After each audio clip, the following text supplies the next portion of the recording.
Hello and welcome to another episode of the JRE Review. It's 4th of July, so happy 4th of July, everybody. I know I'm English, so coming from me doesn't mean as much, and maybe I shouldn't be saying it, but I've lived in the US a long time. I'm a citizen.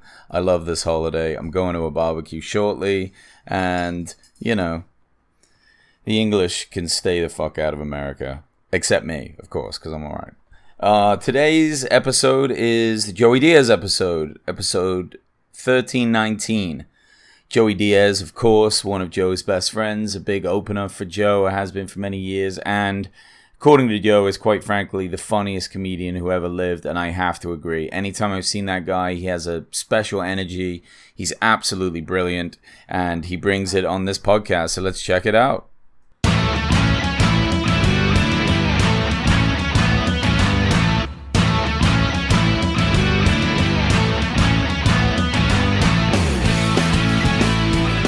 Joey's pretty mad at the beginning of this conversation with Joe, Diaz is, because of remakes of old movies.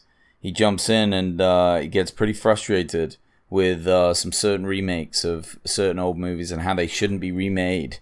Does talk about the Blues Brothers and how amazing that is. That movie is really great, and it does hold up. It's so theatrical and hilarious. It basically is a musical in a sense, but it's not a musical in the traditional sense. It's got some brilliant scenes in it, some classic singer, songwriter, musician, comedians. It really has it all, and it's such a fantastic movie. It's so funny. John Belushi and Dan Aykroyd, legends of SNL, really, and just put it all together in that one. If you haven't seen that one for a long time, you got to check it out. They really nailed that movie, and I love that Joey has such passion about like these classics. Joey always has such an unforgiving passion too. Like when he's like, "This is how it is. This is how I see it. That's how it's got to be," and he's so unapologetic with it. But he's still always willing to listen and gets quiet when he doesn't know something, but loves to get so ramped up. So ramped up and hilarious when he sees something that he likes, and I just enjoy it so much. I would love to just sit and chill with that guy, and he's supposed to be the nicest dude too, really the nicest guy. And this is an interesting point, when you talk about, for example, like Louis' stuff, right? So Louis' like Me Too type incident, something that happened a long time in the past. Do people change? Can he ever be forgiven? Oh, excuse me, I'm yawning. It's early. But yeah, can he be forgiven? Do people change? It's that kind of rhetoric, and people are saying no, you stay like that forever. But look at Joey. Joey, I think, went to jail for kidnapping at one point in his life, and like arms, and I don't know if the robbery was in there, but there was some other stuff. Joey is none of those things now. People can change, people do change, and it's important. And you wouldn't even think twice about, having Joey over or let him watch your kids or whatever. Like, he's a good dad and he's a good person, even though he had this like very crazy time in his life, a very long time ago. It's just an interesting point. It really is. They get talking about some of the classic comedians and some of the amazing things that people have done with comedy. Eddie Izzard came up. Eddie Izzard was in town recently. One of my friends went to see him, said that his show was amazing. I've seen him twice. I saw him in New Mexico and in Chicago, and he's absolutely one of my favorite. He's so clever. He's so funny. He takes you in so many crazy directions and just always seems to be having fun with it. I really love the way he does his comedy. It's such good times. It really is. And his specials, especially his late 90s specials, like Dress to Kill and those ones, just have such unique stand-up comedy. And I absolutely love Eddie Izzard for sure. Something I never heard Joey talk about, whether he believes in aliens or not, or whether aliens exist. He said something interesting. I guess New York City and New York State sees the most like UFO sightings I don't know how true that is. I don't know if Joey is like super solid when it comes to like fact checking stuff, but he's pretty sure of it, and he had some examples, and I guess it kind of would make sense, right? I mean, it was interesting. There's a huge city there, very strange city that in a lot of ways kind of controls most of the world. And maybe if you were aliens studying us, I mean, what is the control of the world? The flow of money, I would imagine. And a lot of it is going through the New York Stock Exchange.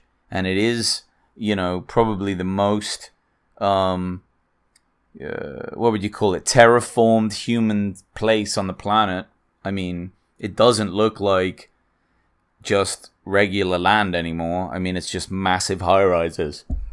So maybe they are. Maybe they're keeping a close eye on us over there.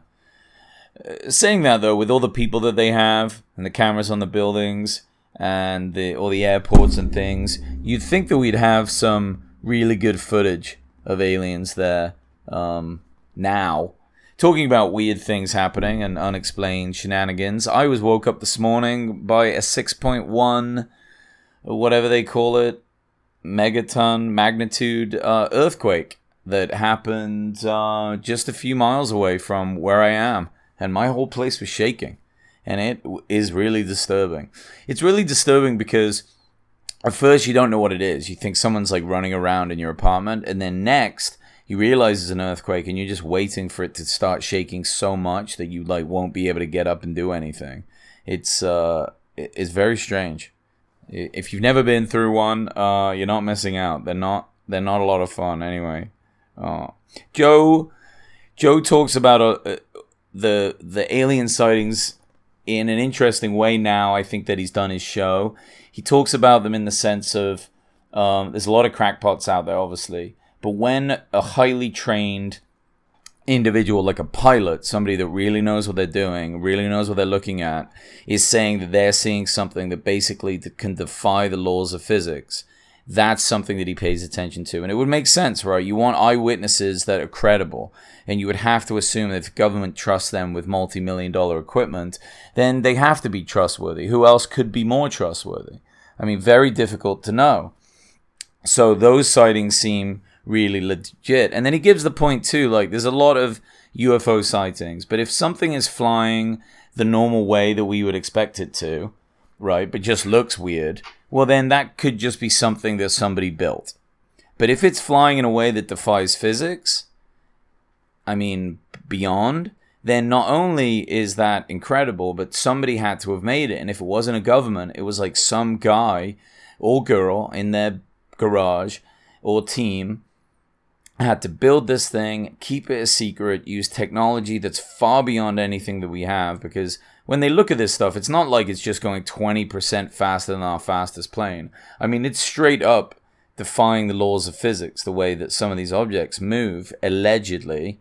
I haven't seen them, but I mean, what would be more impressive? It being an alien or it being some person that just managed to secretly make this device? It's like a Rick from Rick and Morty, and Rick is just like figured it all out. I don't know. Who knows?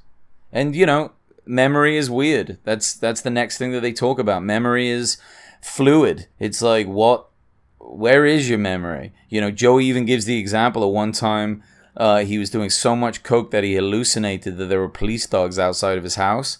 So he flushed all the coke down the toilet. I guess he'd been doing coke for like 24 hours. And then the next day, looks out the window and it was just a fire hydrant. I mean, that's an hallucination. But yeah, he must have felt stupid. And if he didn't look and he left that location, he might have been like, dude, there were police dogs there, man. I know it. And the more you think about it, the more you reinforce this memory. And then suddenly it becomes what it is. It's like forgotten memory. Memory is squirrely. Things will randomly remind you of different events. And Joey Diaz on this podcast has some amazing examples of like memories that pop back into your head. And they're not what you expect. So check that out. Very funny. Very funny indeed. Again, Joey talks a little bit about the remake of movies. He's not a big fan of Jason Statham because Jason fucked up the mechanic. there was like a Charles Bronson movie. I haven't seen the original. I guess it's all on YouTube. I do want to check it out though, and that just reminded me, so I'll write it down. And then lastly, just a little bit about stand-up and a shout out to Jamie Foxx. For Jamie Foxx changed his name from Not Jamie Foxx so that people at comedy clubs would think that he's a hot chick and they would pick him more. And that is fucking dedication to your craft. And I really think that is a big part of what has made Jamie Foxx so awesome. That he will go all out, so much so he'd change his name. Anyway, brilliant. Guys, as always, thanks for downloading. Follow me on Instagram at Joe Rogan Experience Review. Message me there. You can email me. All the links are in the bio. I really appreciate it. Happy 4th of July. Have a great day and peace.